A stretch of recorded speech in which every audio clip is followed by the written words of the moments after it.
அயோத்தியில் கட்டப்பட்டு வரும் ராமர் கோவிலை வைத்து சர்வதேச அரசியல் செய்ய பாஜக முற்பட்டு வருவதாகவும் நாட்டில் உள்ள 25 கோடி இஸ்லாமியர்களின் வாக்கும் பாஜகவிற்கு எதிராக இருக்கும் என்றும் இந்திய யூனியன் முஸ்லீம் லீக் கட்சியின் தேசிய தலைவர் காதர் மொய்தீன் தெரிவித்துள்ளார்.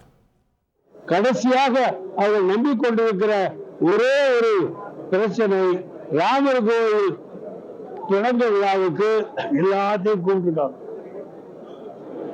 அந்த இனாகுரேஷன் ஆஃப் ராமர் டெம்பிள், அதுல கான்சென்ட்ரேஷன் ஆஃப் தி ராமர் டெம்பிள வைத்து ஒரு அரசியல் பண்ணலாம் அப்படின்னு நினைக்கிறாங்க. தேசிய அரசியல், இன்டர்நேஷனல் அரசியல் பண்ணலான்னு அவங்க நினைக்கிறாங்க. ஆனா இதற்கு எதிர்ப்பு சங்கராச்சாரிய இடத்திலிருந்து வந்திருக்கிறது. அப்போ இந்த ராமர் கோவிலை வைத்து அவர்கள் நினைக்கிறது இன்னும் நடக்காது என்பது இன்னொரு வகையான ஒரு தெம்பு. செய்திகளை உடனுக்குடன் தெரிந்து கொள்ள உடனே சப்ஸ்கிரைப் பண்ணுங்க.